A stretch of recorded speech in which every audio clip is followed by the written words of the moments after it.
Assalamualaikum warahmatullahi wabarakatuh. Salam sejahtera untuk kita semua. Kita lanjutkan kuliah daring kita bab 4, yaitu uji kesamaan varian, analisis varian, dan uji komparasi ganda. Nah, kuliah ini akan Bapak beri dalam beberapa potong video ya. Sekarang kita mulai dari video pertama, itu akan membahas halaman 124 sampai dengan 126. Itu baru pengertian. Nah, varians ya, analisis varian atau ragam adalah suatu metode analisis data eksperimental untuk mengevaluasi kontribusi faktor-faktor tertentu terhadap variasi keseluruhan dari variabel penelitian. Atau ringkasnya, analisis varian ini adalah kelanjutan dari uji T. Kalau dalam uji T kemarin, dalam uji T independen ya, dalam uji T independen kemarin kita baru membuktikan apakah rata-rata kelompok 1 berbeda dengan rata-rata kelompok 2. Nah, pada analisis varian itu kita akan melihat apakah ada perbedaan rata-rata kelompok 1, kelompok 2, kelompok 3, dan seterusnya. Jadi uji beda rata-rata lebih dari 2 kelompok pengamatan. Itu ringkasnya ya. Nanti akan kita lihat ya. Jadi ada ini kalau tadi kan dikatakan dia merupakan satu eksperimen ya. Jadi apakah ada pengaruh kebiasaan merokok terhadap penurunan berat bayi ya?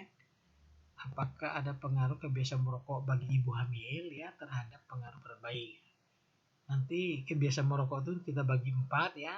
Yang pertama itu bukan perokok ya. Kemudian yang kedua bekas perokok, yang ketiga perokok ringan atau yang kurang 1 bungkus lah kita buat. Kemudian ibu perokok berat itu yang lebih dari 1 bungkus satu hari.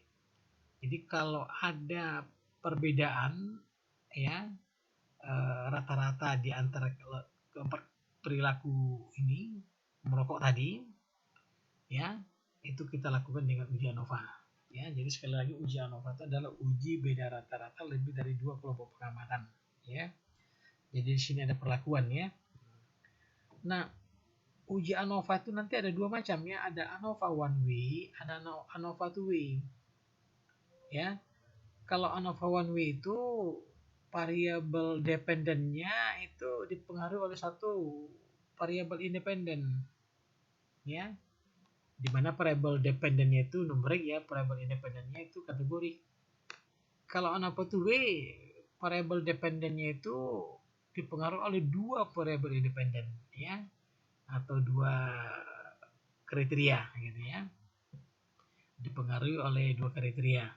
Jadi contohnya ini, kalau tadi apakah ada pengaruh kebiasaan merokok terhadap penurunan berat bayi. Nah, jadi kebiasaan merokok ya terhadap berat bayi. Nah, kalau yang two way, di samping pengaruh kebiasaan merokok ya, kebiasaan merokok juga dipengaruhi oleh intake gizi.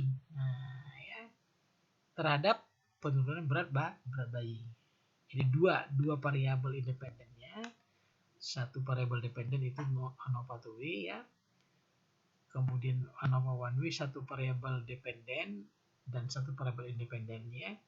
Jadi variabel dependennya itu numerik ya, bisa interval, bisa rasio ya.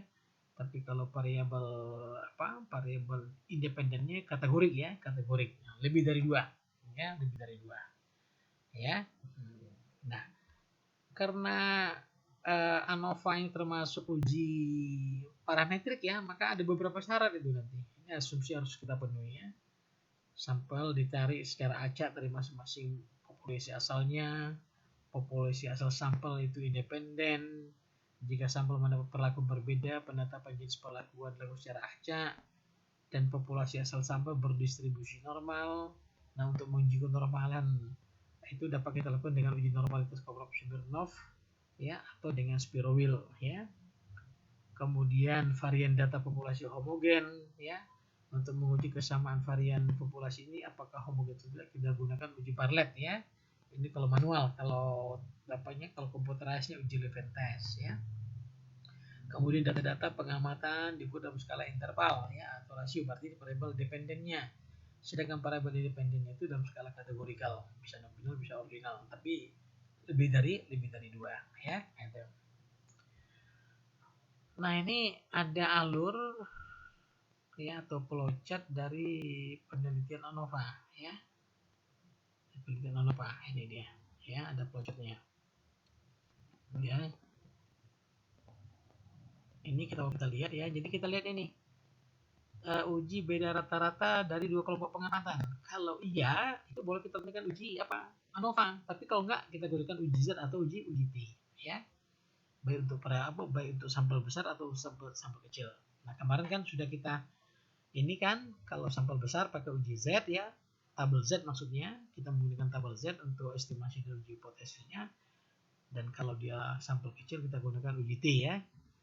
Ya, sampel besar, sampel kecil kemarin itu kita lihat dari jumlah sampelnya ya, lebih besar atau lebih kecil dari 30. Kemudian kalau variabel independennya 1 ya, 1 itu berarti ANOVA one way. Tapi kalau variabel independennya 2 itu ANOVA two way ya, ANOVA two way. Ya. Variabel dependennya itu interval atau rasio atau numerik ya. Nah, ini kita lihat kalau independen itu kategorik ya. Tapi skala datanya lebih dari 2. Nah, untuk ANOVA one way lihat dulu variannya sama atau enggak. Kalau dia sama pakai ANOVA one way, kalau enggak sama pakai Kruskal Wallis. Syarat ini harus ini dulu, kita periksa dulu. Apakah variannya sama atau enggak. Kalau variannya sama pakai Kruskal kalau variannya sama pakai ANOVA one way, kalau variannya tidak sama kita gunakan uji Kruskal Wallis. Nah, nanti kita lihat apakah dengan uji ANOVA atau dengan uji Kruskal Wallis ya. Apakah harus tolak? Kalau iya, kita akan dengan uji komparasi ganda ya. Nanti ada macam-macam uji komparasi gandanya. Mungkin di kuliah ini kita perkenalkan ada 2 macam ya, ada LSD dan ada HSD. Jadi banyak itu. Nah, kalau enggak ya kita langsung ambil ke kesimpulan. Ya. Itu pada ANOVA 1B. Kalau ANOVA 2 lihat lagi nih. Apakah dengan satu kali pengukuran? Ya. Ini kita sebut dengan tanpa interaksi ya. Nah, kalau iya, kita periksa variannya sama atau enggak. Ya. Kalau variannya sama, iya berarti kita lanjutkan apa? Berarti kita lakukan dengan uji ANOVA 2 arah tanpa interaksi. Ya, tanpa interaksi. Kalau enggak, kita masuk ke uji Friedman. Ya. Nah, apakah dilakukan dengan satu kali pengukuran? Tidak, lebih dari 1 kali. Berarti kita periksa variannya sama atau enggak. Kalau dia sama, berarti kita lakukan dengan uji ANOVA 2 arah ya, dengan interaksi. Kalau enggak, kita lakukan dengan uji Friedman. Ya. Nah, nanti kita lihat apakah harus tolak. Kalau harus tolak, kita lanjut ke komparasi ganda ya. Tapi kalau enggak, kita langsung ke kesimpulan. Nah, ya. Saya kira video 1 ini bisalah dipahami ya. Nanti dibaca lagi dari sumber-sumber lain ya. Kemudian ini diulang-ulang, kalau ada yang nggak paham diulang-ulang lagi, baca lagi, ulang lagi, baca PDF ulang lagi ya. Saya yakin ya Anda akan bisa lah ya. Terima kasih. Akan dilanjutkan dengan video 2.